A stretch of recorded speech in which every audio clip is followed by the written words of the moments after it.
Sud Radio, l'invité politique, Jean-François Achilly. Il est 8h12, votre invité politique Jean-François Achilly ce matin, c'est Philippe Devilliers, ancien ministre, fondateur du Puy du Fou, écrivain.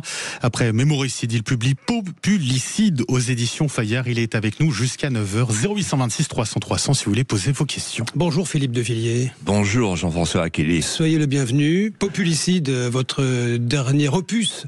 Combien ? 60 000 exemplaires vendus déjà ? Oui, mardi dernier. Ouais. Donc aujourd'hui, mardi, ça sera plus. Qu'est-ce que c'est qu'un populicide, Philippe Devilliers ? Alors le mot n'est pas de vous. Non, le mot, il est d'un communiste révolutionnaire, Gracchus Babeuf, en 1794, qui avait ainsi désigné la politique d'extermination de masse des populations de l'ouest de la France. Il avait parlé, il a même écrit un livre qui s'appelle « Système de dépopulation » et il utilisait le mot populicide. Moi, je l'utiliserais dans le sens de Aimé Césaire, qui disait « Un populicide, c'est un génocide par substitution, c'est-à-dire substitution d'un peuple concomitante avec l'effacement du peuple originel. » Vous savez qu'il y a une autre expression, Philippe Devilliers, c'est celle du grand remplacement que vous n'utilisez pas, vous ne la revendiquez pas. Pourquoi ? Parce que le populicide, c'est pire que le grand remplacement. Le populicide, c'est ce qu'on pourrait appeler l'oikophobie, du grec oikos, la maison, la haine de la maison. C'est-à-dire que la situation est la suivante aujourd'hui en France. Nous avons deux populations côte à côte, qui souffrent également d'une souffrance intime. Il y a un peuple neuf qui sait d'où il arrive, mais qui ne sait rien de l'endroit, qui sait d'où il vient, mais qui ne sait rien de l'endroit où il arrive, et un peuple d'héritiers, un peuple sédentaire, un peuple millénaire, qui ne sait plus où il habite et qui ne sait plus d'où il vient. C'est bien qu'il n'y a plus personne pour tenir la maison, il n'y a plus personne pour aimer la maison. Vous avez des héritiers qui se sont mis à détester leur passé, ou à l'ignorer, et des arrivants qui détestent leur présent. Vous dites pays en danger de mort, je vous cite, c'est dans Populicide. Vous n'allez pas un peu loin quand même, Philippe Devilliers ? Danger de mort ? Oui, danger de mort. Selon les démographes sérieux, le peuple historique français sera minoritaire en 2050. Et quand vous regardez les chiffres de l'Observatoire de l'immigration de Nicolas Pouvreau-Monti, les derniers chiffres, où il reprend en fait les chiffres de l'INSEE, vous apercevez qu'aujourd'hui, pour la première fois dans l'histoire de France, la courbe des naissances est passée sous la courbe des décès, et que 31% des naissances sont des naissances venues de populations étrangères. Et moi je dis ceci, un peuple qui sous-traite son renouvellement démographique aux populations immigrées est un peuple qui est appelé à mourir. Alors vous allez loin, Philippe Devilliers, vous parlez d'un islam prosélyte, ça sous-tend, populicide, qui serait au fond, qui s'installerait dans une république que vous qualifiez d'à bout de souffle. Oui, c'est-à-dire qu'en fait, aujourd'hui, nous avons des élites mondialisées qui vivent et font vivre autour d'elles l'éclipse de la conscience nationale, qui n'ont plus aucune conscience nationale, et qui installent dans le pays l'islamistan et le wokistan. Islamistan et wokistan, vous dites ? Oui, c'est-à-dire que ce sont deux nouveaux pays, de nouvelles mainmises idéologiques sur le pays tout entier. Et je dirais ceci, en fait, nos élites, et je pèse mes mots, composent une branchitude avachie qui ne se sent plus capable de porter son récit fondateur, qui rêve de sortir de soi, qui rêve de s'abolir dans une histoire nouvelle, qui rêve d'aller vers une civilisation virile qu'elle n'est plus. Et donc, en fait, nous arrivons à la fin d'un moment où nos élites sont en train de détruire le pays et de prendre le peuple en haine. Les élites aujourd'hui pratiquent la populophobie, qui va avec le populisme. Comment est-ce que vous l'expliquez, Philippe de Villiers? Quel serait le moteur profond de cette haine de la France, selon vous? Quel est l'intérêt, au fond? Alors, c'est très simple. Oui. Depuis 30 ans, depuis 40 ans, depuis 50 ans, les élites ont fait le choix du mondialisme, pour des raisons économiques. On prend un exemple. Les élites ont décidé d'en finir avec la paysannerie parce que, selon elles, il est beaucoup plus rentable d'avoir des prix bas en déléguant, je pèse mes mots, en déléguant notre alimentation au marché mondial. Regardez ce qui est en train de se passer aujourd'hui en Europe et en France. Nous sommes en train de laisser l'Europe détruire notre industrie automobile avec le pacte vert. Nous sommes en train de détruire notre instrument de défense indépendant, la France, avec la politique de Madame van der Leyen décidée la semaine dernière.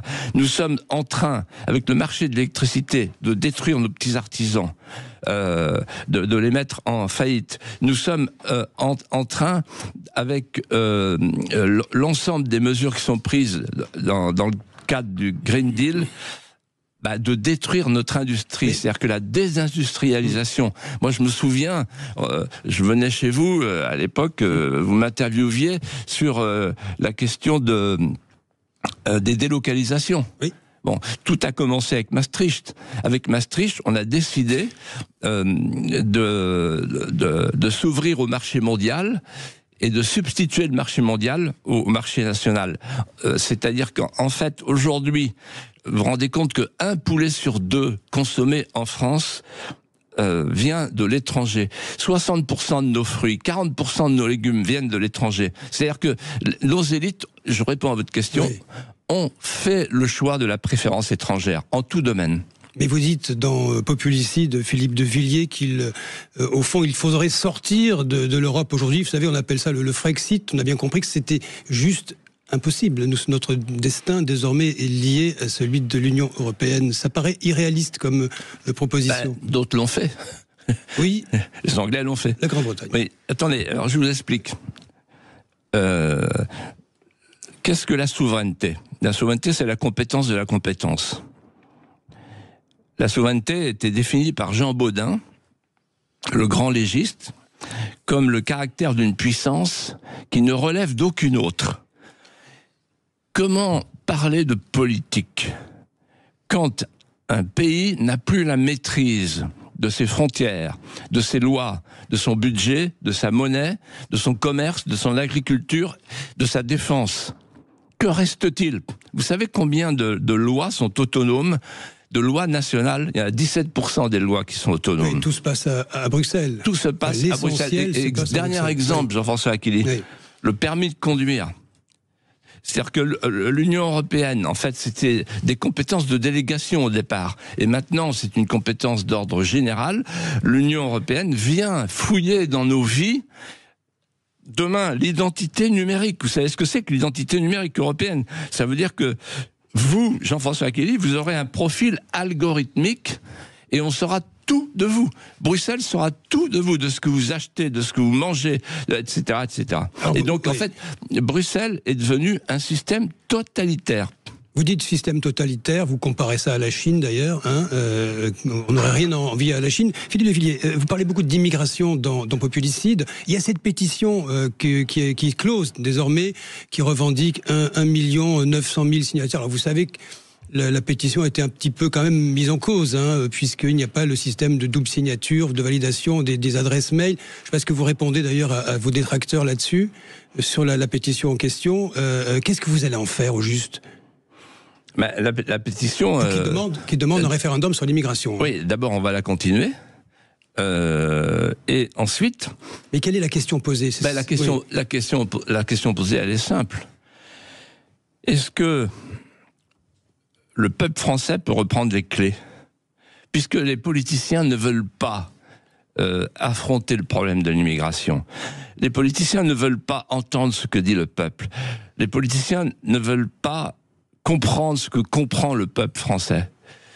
Alors, le peuple français dit rendez-nous les clés, c'est-à-dire posez-nous la question, qui a le droit d'entrer en France, qui doit repartir de France. Voilà. Et donc, par exemple, le peuple français souhaite le rétablissement des frontières. Les politiciens, ils ont fait Schengen. Les politiciens, ils ont du sang sur les mains, Jean-François Achilli. Du sang sur les mains, vous dites? Oui, exactement. Parce que si les politiciens avaient appliqué les obligations de quitter le territoire pour Philippines, pour Lola, pour Dominique Bernard, pour Samuel Paty, qui ont été assassinés par des migrants qui n'avaient rien à faire en France, qui étaient sous OQTF qui n'ont pas été appliqués. Si ces OQTF avaient été appliqués, tous les gens que je viens de citer seraient vivants. Et c'est ça que j'appelle avoir du sang sur les mains. Il ne suffit pas d'exercer la responsabilité. Il faut exercer la responsabilité non pas pour le contrôle social, mais pour le bien commun. C'est ce que j'explique dans mon livre. Oui, vous le dites dans votre dernier essai, 140 000 OQTF en France, officiellement. Comment est-ce que vous faites pour traiter le sujet? Comment est-ce que vous faites pour traiter le problème? Les 140 000 OQTF qui sont toujours sur le territoire français. C'est la question qui est posée quand même. Oui, alors il y a deux questions. Oui, alors je vais vous répondre, il y a même deux questions. Il y a la question du stock et la question du flux. Donc, une fois qu'on a laissé entrer des gens qui n'ont rien à faire en France, évidemment, on les a sur les bras. Et il faut les renvoyer chez eux. Bon, et les renvoyer chez eux en faisant jouer les accords qu'on a. Vous savez qu'il y a, on dépense des sommes considérables en aide au développement à des pays qu'on ne devrait pas aider ou qu'on devrait aider avec une contrepartie. La contrepartie, c'est vous récupérer les gens indésirables chez nous. C'est ce qu'on aurait dû faire, par exemple, avec l'Algérie. C'est ce qu'on n'a pas fait avec l'Algérie. Avec l'Algérie, vous vous souvenez, François Bayrou, le 5 mars 2024, avait dit si jamais dans 6 semaines vous ne reprenez pas les indésirables, alors on déclenchera les missiles stratégiques, c'est-à-dire qu'on dénoncera l'accord de 68. Oui. Et il ne s'est rien passé. Donc, en fait, à chaque fois que les hommes politiques parlent de missiles stratégiques, ça se termine avec un pistolet à bouchon. Vous en parlez des hommes politiques, hein, pas seulement des personnages historiques comme Gracchus Babeuf et les autres, Cincinnatus, hein. Il y a aussi les personnages politiques d'aujourd'hui. Vous en voulez à Jean-Luc Mélenchon, Philippe de Villiers? Alors, Jean-Luc Mélenchon, vous m'avez dit tout à l'heure, mais alors vous ne reprenez pas le concept de grand remplacement. Non, mais lui, il le reprend. Ah bon? C'est lui. Oui, il y a quelques mois, il a dit, mais le grand remplacement, Monsieur Bayrou, Monsieur Zemmour, dit-il, je le cite, il est là, sous nos yeux, et il faut que les jeunes africains viennent épouser nos filles, je le cite. On est dans un pays de vieux, il faut faire venir la jeunesse africaine.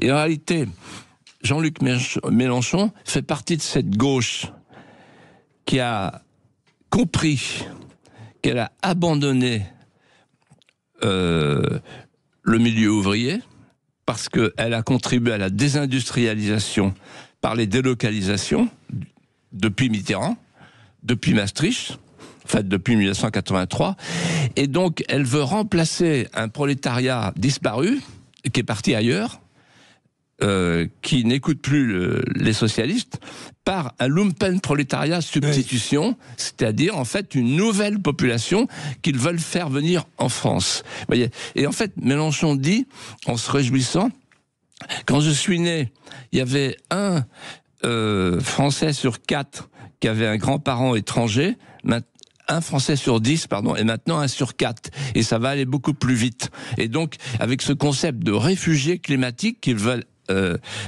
apprivoiser, ils veulent faire rentrer en France une nouvelle population qui va se substituer à la population existante. En réalité, nous sommes devant deux menaces. La créolisation, l'ubérisation.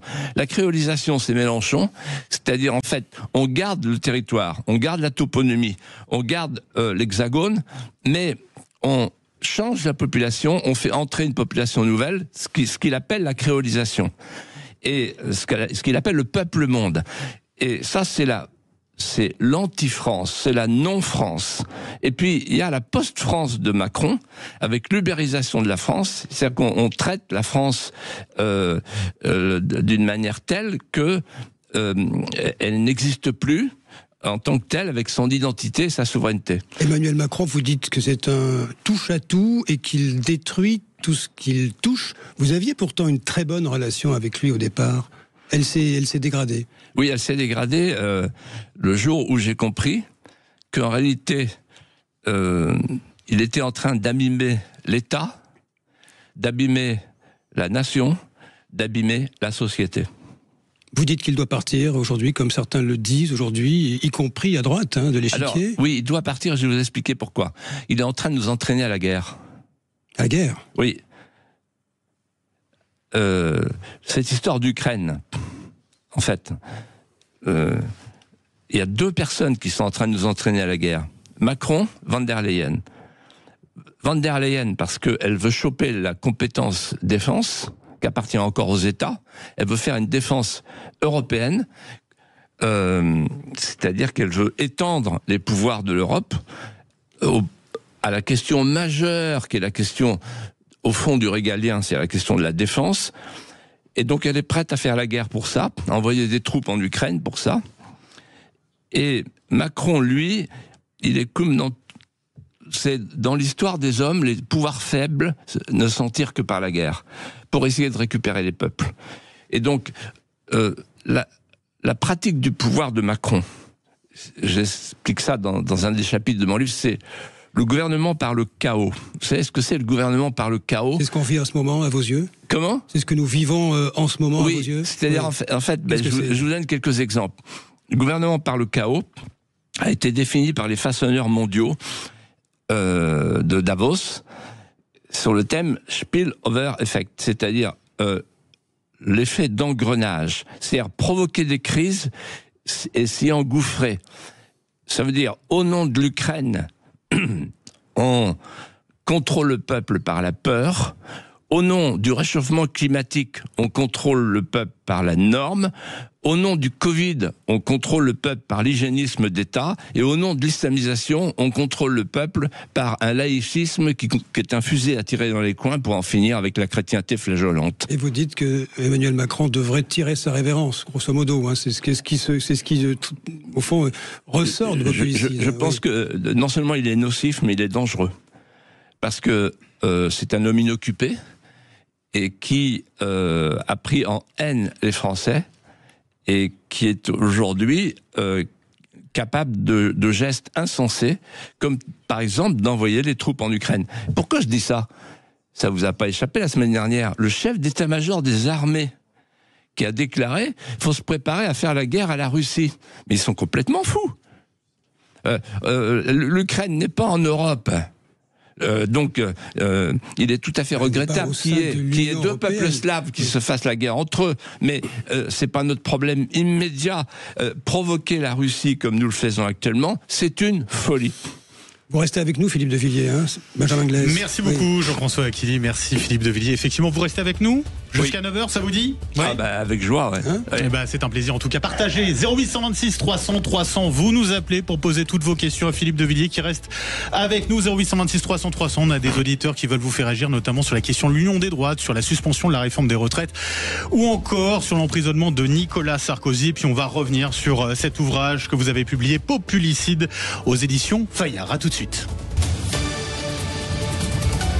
Le Grand Matin Sud Radio, 7h-10h, Benjamin Glaise. Il est 8h33 jusqu'à 9h. Notre invité spécial Philippe de Villiers qui sort cet ouvrage Populicide, c'est aux éditions Fayard. Dans quelques instants, nous recevrons Jean-Pierre qui nous appelle de Marseille. Vous appelez comme lui au 0826 300 300 pour poser vos questions à Philippe de Villiers. Avec nous également Jean-François Aquili. Philippe de Villiers, pour bien comprendre le propos qui est déployé tout au long de Populicide, qui est un livre qui mêle à la fois des références historiques, mais qui est ancré dans l'actualité, deux petites questions. Populicide, qu'est-ce que vous avez voulu démontrer au juste ?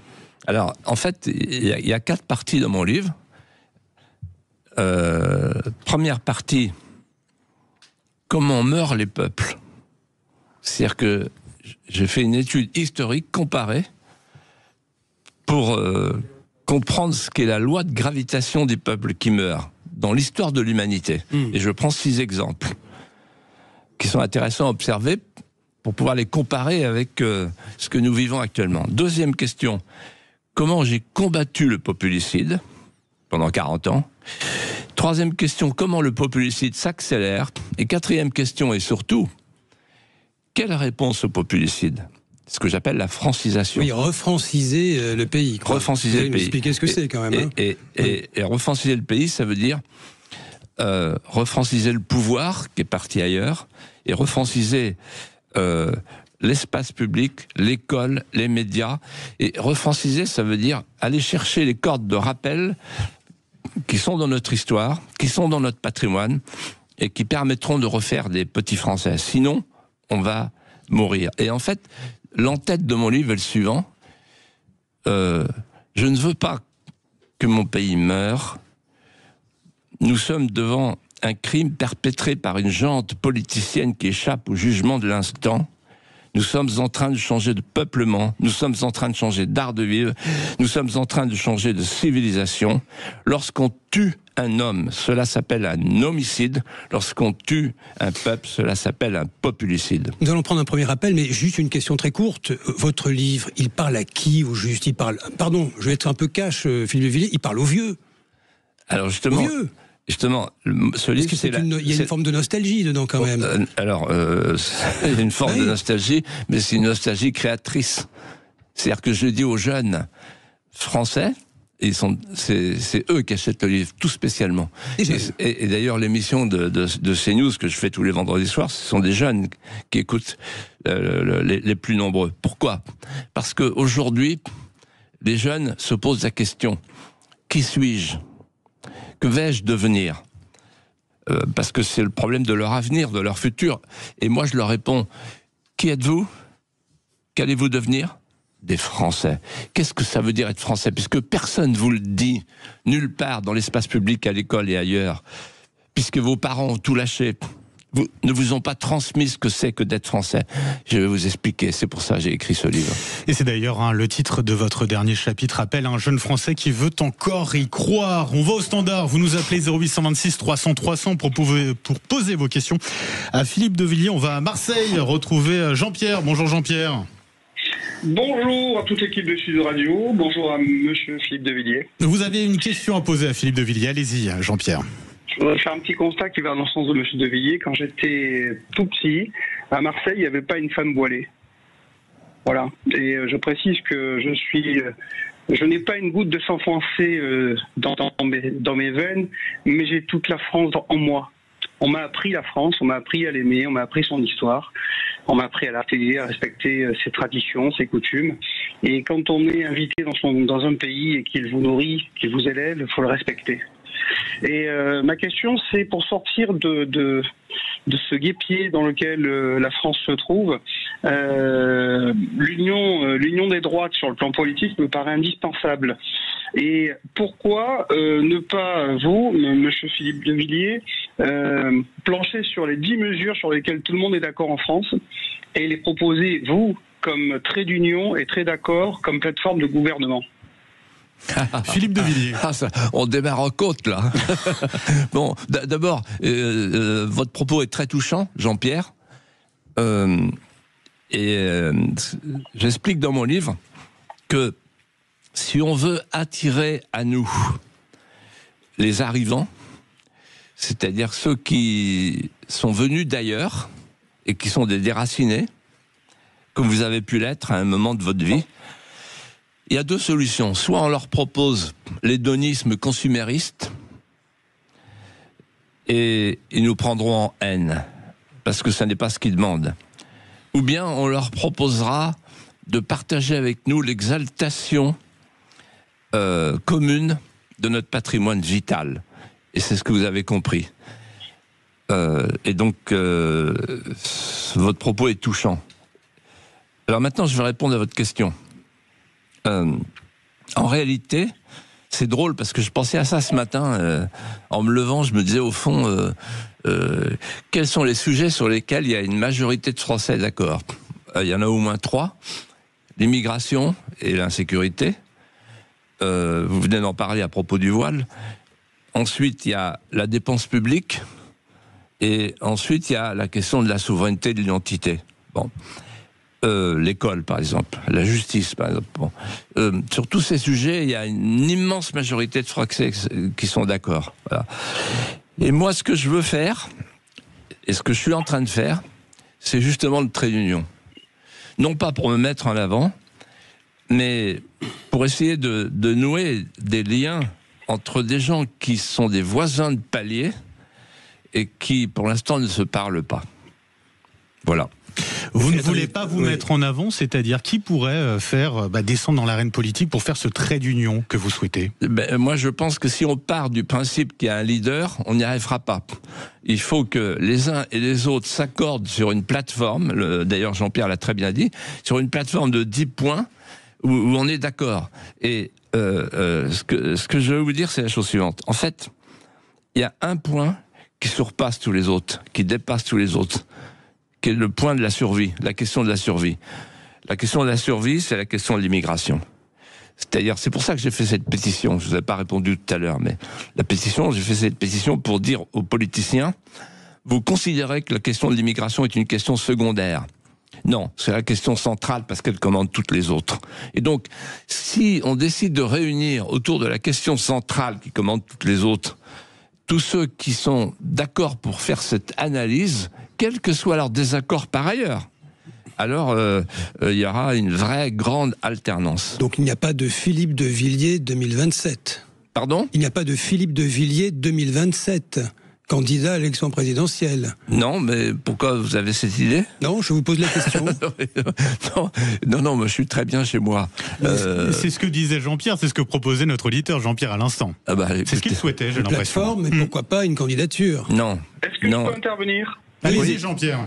Alors, c'est pas du tout ce que je disais. Hein.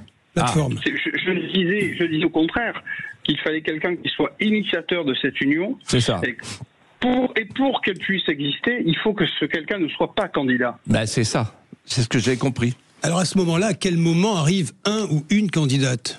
Un candidat ou une candidate ? À quel moment ? D'accord, une plateforme, mais ensuite, il faut bien quelqu'un pour incarner la fonction. Ça existe ? Oui, mais les choses se feront naturellement. La question, c'est pas la question de la candidature. La question posée par Jean-Pierre, c'est la question de rassembler tout le monde. C'est-à-dire de ne pas laisser sur le bord de la route des gens qui vont être tentés de faire bande à part. Parce que c'est mortel.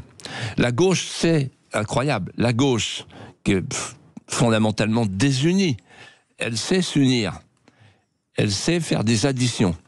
La droite ne sait faire que des soustractions. Ça n'est pas pensable. C'est-à-dire une coalition large pouvant aller jusqu'au LR. Oui. Tous ceux qui considèrent que la question de l'identité française et de la souveraineté française est la question majeure. Philippe de Villiers, 0826 300 300. Laurent est avec nous de Mérignac. Bonjour Laurent. Oui, bonjour. Vous souhaitiez parler de cette suspension de la réforme des retraites. Allez-y Laurent. Oui, alors mon avis était que on agit un petit peu par égoïsme par rapport aux générations qui arrivent sur le marché du travail ou qui commencent à y rentrer. Je trouve que c'est un débat qui est particulièrement anxiogène et j'aurais bien voulu avoir la position de M. de Villiers par rapport à ça. Philippe de Villiers pour répondre à Laurent à l'instant. Le problème de la France, c'est le problème démographique. Et il fut un temps où il y avait 4 cotisants, un peu plus de 4 cotisants pour un retraité. Aujourd'hui, on va vers 1-1. Donc c'est plus jouable. Donc on n'a pas le choix. Soit on fait de la capitalisation, moi je ne suis pas contre, comme le font certains secteurs publics d'ailleurs, soit on continue la politique de répartition, mais dans ce cas-là, il faut travailler davantage et plus longtemps. Moi, je vais vous dire une chose. Sans entrer dans le fond du débat, ce que vient de faire Emmanuel Macron, ce que vient de faire M. Lecornu, le spectacle qu'il donne au pays, c'est la fin de la parole publique. Parce que ils ont mis les Français dans la rue. Ils ont mis. Comment ? Vous parlez de la suspension de la réforme. Oui. Parce qu'en fait, ils nous ont expliqué pendant des mois et des mois, avec LR et tout le bloc central, que c'était vital. Et puis maintenant, ils nous expliquent que c'est plus vital, on peut s'en passer. Donc, qui croire ? Ouais, Comment... alors, si je peux me permettre, oui, en fait, c'est sous la pression un petit peu du PS notamment qui finalement, le gouvernement recherche un équilibre à l'Assemblée, et donc on cédait au PS qui, lui, n'a de cesse que de créer un climat anxiogène autour de ça. J'écoutais ça encore ce matin avec leur menace de dissolution, qui est une menace à laquelle je ne crois pas du tout. Mais je pense que le fait de cette retraite qui finalement met en péril les générations à venir traduit un égoïsme de notre société où chacun va penser que à soi sans penser aux autres en fait. Et moi j'ai 55 ans, ça me dérange pas de travailler plus pour assurer l'avenir de mes enfants et la retraite aussi. Une forme d'individualisme poussé à son extrême de plus en plus, Philippe de Villiers, c'est ça? Là, j'ai rien à ajouter à ce que vous venez de dire, c'est tout à fait remarquable, mais j'ajoute quand même quelque chose. C'est que pourquoi ils font ça tous? Pourquoi ils sont prêts à tout céder? Pour une raison simple, c'est qu'ils veulent pas la dissolution. Je parle de la partitocratie au pouvoir, sans exception, y compris LR. Et pourquoi ils veulent pas de dissolution? Parce qu'ils ont peur du peuple. Et pourquoi ils ont peur du peuple? Parce que le peuple, il a un balai à la main. Et il s'apprête à donner un grand coup de balai. Et ça, c'est ce que j'appelle la populophobie de nos élites. Nos élites ont peur du peuple. Nos élites, elles appellent le peuple le populisme. Le populisme, c'est le cri d'un peuple qui ne veut pas mourir. Et le titre de votre ouvrage, je le rappelle, Populicide. Philippe de Villiers, vous restez avec nous jusqu'à 9h. Vous continuez de nous appeler 0826 300 300 pour poser vos questions à Philippe de Villiers. On a notamment, je vois, alors c'est un auditeur, Stéphane, qui veut nous parler de l'incarcération de Nicolas Sarkozy. À tout de suite. Le Grand Matin Sud Radio, 7h-10h. Benjamin Glaise. Encore une dizaine de minutes à passer avec notre invité ce matin, invité spécial, Philippe de Villiers, qui sort cet ouvrage Populicide. C'est aux éditions Fayard. Vous continuez de réagir 0826 300 300 et de poser toutes vos questions à Philippe de Villiers. Tout de suite, nous sommes avec Stéphane qui nous appelle de Bordeaux. Bonjour et bienvenue Stéphane. Oui, bonjour. Bonjour de Bordeaux. Vous vouliez parler de quoi exactement avec Philippe de Villiers? Quelle est votre question? Alors moi, je voulais revenir sur l'incarcération de Nicolas Sarkozy. Et alors d'abord saluer Monsieur de Villiers, en fait très honoré de pouvoir lui parler, et saluer également l'incroyable succès du Puy du Fou, qui est absolument extraordinaire et que je conseille à tous les Français d'aller voir en fait. Voilà, et en fait, je voulais parler de l'incarcération de Nicolas Sarkozy, et en début de semaine, je suis allé visiter le château de Chambord.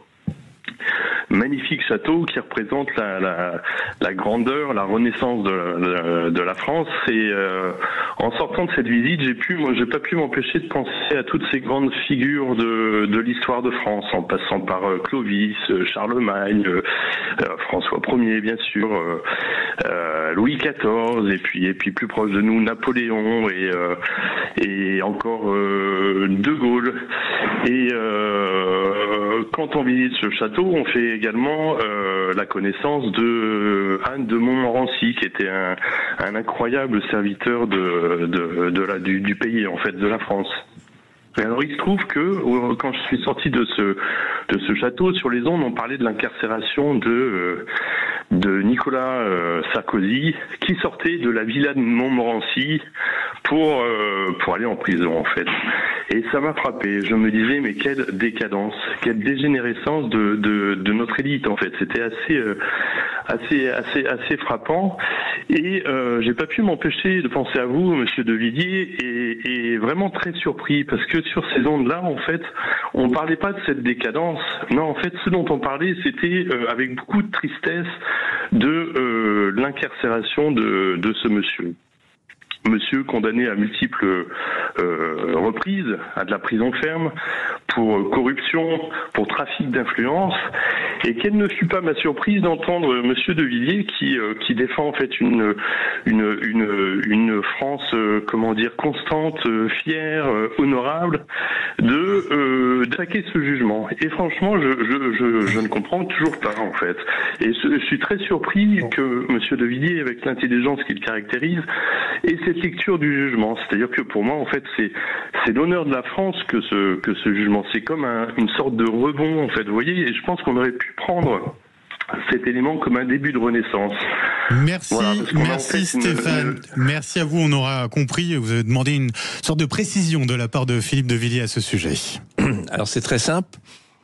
Je comprends très bien ce que vous dites. Simplement, je vais vous répondre sur la question de l'incarcération de Nicolas Sarkozy. Il y a 2 problèmes majeurs. Le premier, c'est que si vous lisez le jugement, les 400 pages, ce que j'ai fait, vous vous apercevez que la base juridique de la mise en culpabilité, c'est un faux de Mediapart. Et donc, en réalité, c'est ce qu'on pourrait appeler l'innocence bafouée. Tous les chefs d'accusation sont tombés, et donc ce jugement n'est pas sérieux, puisque les faits ne sont pas prouvés. Il n'y a pas d'indice, même pas d'indice. Il y a un faux de Mediapart. Et deuxièmement, et c'est là que c'est plus grave encore, et je pense que là vous serez d'accord avec moi, c'est que pour les hommes politiques, on l'a vu pour Marine Le Pen et on le voit maintenant pour Nicolas Sarkozy, l'appel n'est plus suspensif. On met les gens en prison où on pratique ce qu'on appelle l'exécution provisoire, l'exécution immédiate de la peine. C'est-à-dire que pour Madame Le Pen, Marine Le Pen, on n'a pas attendu qu'elle puisse faire appel, on a tout de suite dit, voilà, elle est inéligible, elle ne peut pas se présenter à l'élection présidentielle parce que c'est exécution immédiate, exécution provisoire. Et pareil pour Nicolas Sarkozy, on le met en prison avant qu'il ait pu faire appel. Et donc, non seulement c'est l'innocence bafouée, mais la présomption d'innocence bafouée. Et c'est très grave pour notre justice.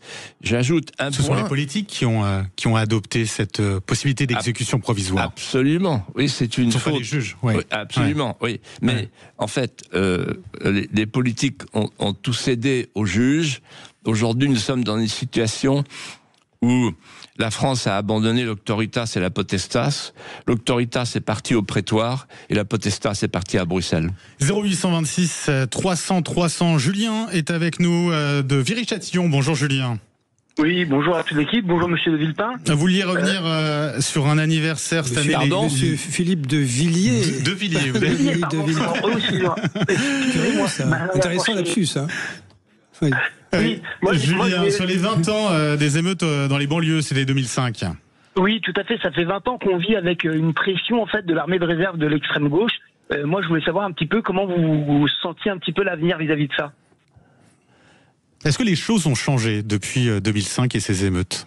Alors, c'est la raison pour laquelle j'ai repris la plume. En fait, on a eu successivement, le 31 mai dernier et le 21 juin, l'après-Ligue des Champions et la fête de la musique. Oui, vous en faites un moment de bascule oui, dans Populisme. J'en fais un moment de bascule. Et je vais vous dire pourquoi.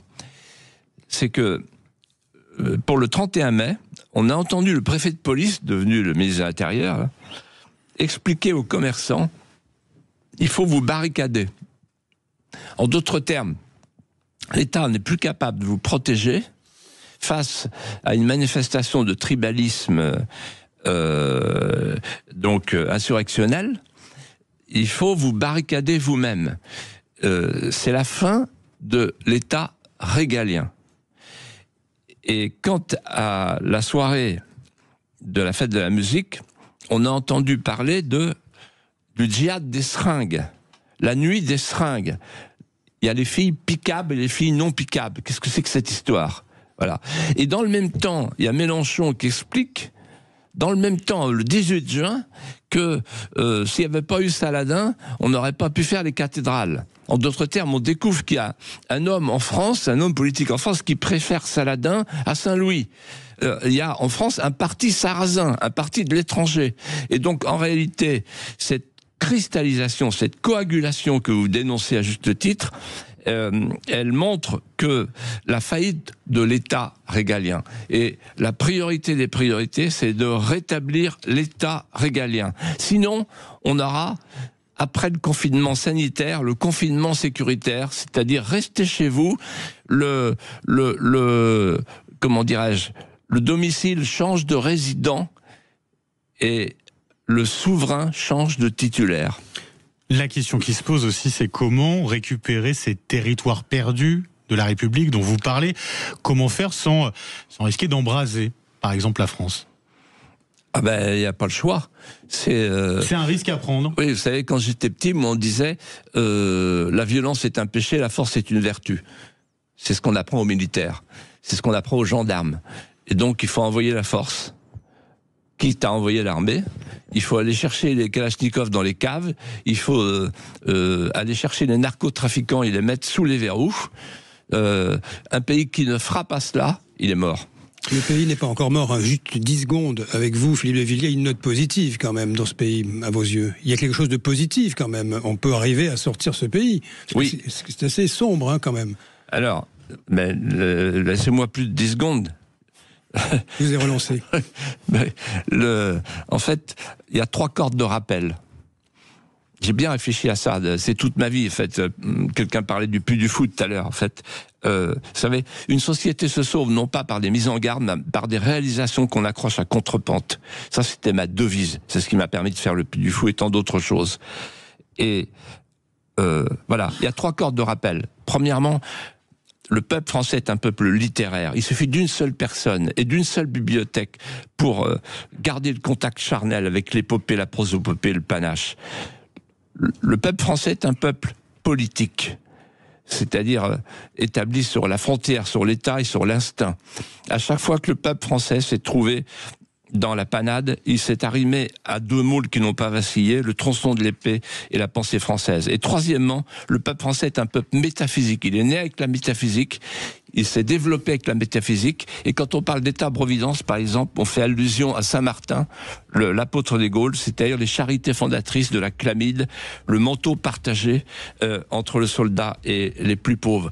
La France est un pays merveilleux, à la condition qu'on aille chercher dans son tréfonds sa grandeur. C'est-à-dire qu'on puisse renouer le pacte multiséculaire entre la grandeur de la France et la liberté du monde. Et ce sera le mot de la fin. Merci beaucoup Philippe de Villiers. Je rappelle le titre de votre ouvrage, Populicide, après Mémoricide, que vous aviez sorti auparavant. Merci beaucoup. Passez une belle journée Philippe de Villiers. Dans un instant, 8h59 après les infos. C'est La Vérité en face avec vous, Jean-François Achilly.